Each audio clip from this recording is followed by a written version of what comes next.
उत्तानपादनृपतेर्मनुनन्दनस्य जाया बभूव सुरुचिर्नितरामभीष्टा अन्यासु नीतिरिति भर्तृरनादृता सा त्वामेव नित्यमगतिः शरणं गताभूत् अङ्के पितुः सुरुचिपुत्रकमुत्तमं तं दृष्ट्वा ध्रुवः किल सुनीतिसुतोऽधिरोक्ष्यन् आचिक्षिपे किल शिशुः सुतरां सुरुच्या दुस्सन्त्यजा खलु भवद्विमुखैरसूया त्वन्मोहिते पितरि पश्यति दारवश्ये दूरं दुरुक्तिनिहतः स गतो निजाम्बां सापि स्वकर्मगतिसन्तरणाय पुंसां त्वल्पादमेव शरणं शिशवे शशंस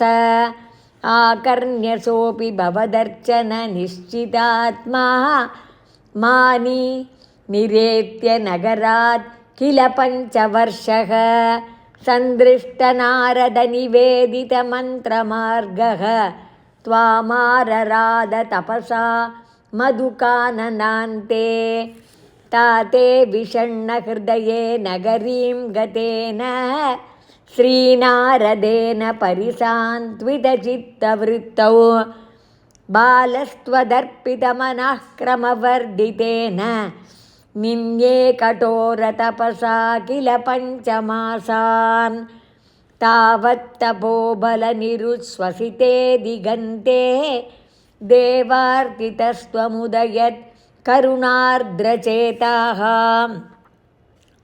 त्वद्रूपचिद्रसनिलीनमतेः पुरस्तात् आविर्बभूवित विभो गरुडाधिरूढः त्वद्दर्शनप्रमदभारतरङ्गितं तं दृग्भ्यां निमग्नमिव रूपरसायने ते तुष्टूपमानमवगम्य कपोलदेशे संस्पृष्टवानसिदरेण तथादरेण तावद्विबोधविमलं प्रणुवन्तमेनम् आभाषतास्त्वमवगम्य तदीयभावं राज्यं चिरं समनुभूय भजस्व भूयः सर्वोत्तरं ध्रुवपदं विनिवृत्तिहीनम् इत्यूचुषि त्वयि गते नृपनन्दनोऽसौ आनन्दिता किल जनो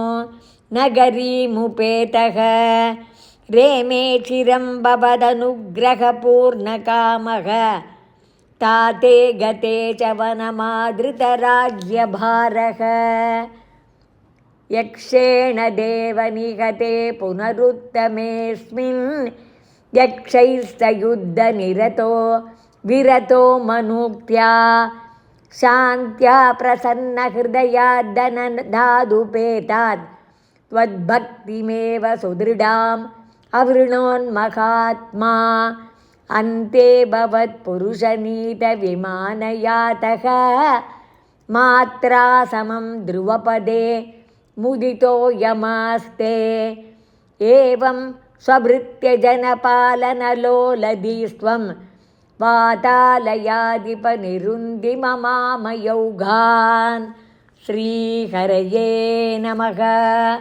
गोपिका जीवनस्मरणं गोविन्द गोविन्द आनन्दचिन्मयने शरणं श्रीचोटानिक्कर भगवती अम्मये शरणं नारायण अखिल गुरो भगवन्नमस्ते। ॐ नमो भगवते वासुदेवाय। ॐ नमो भगवते वासुदेवाय। ॐ नमो भगवते वासुदेवाय।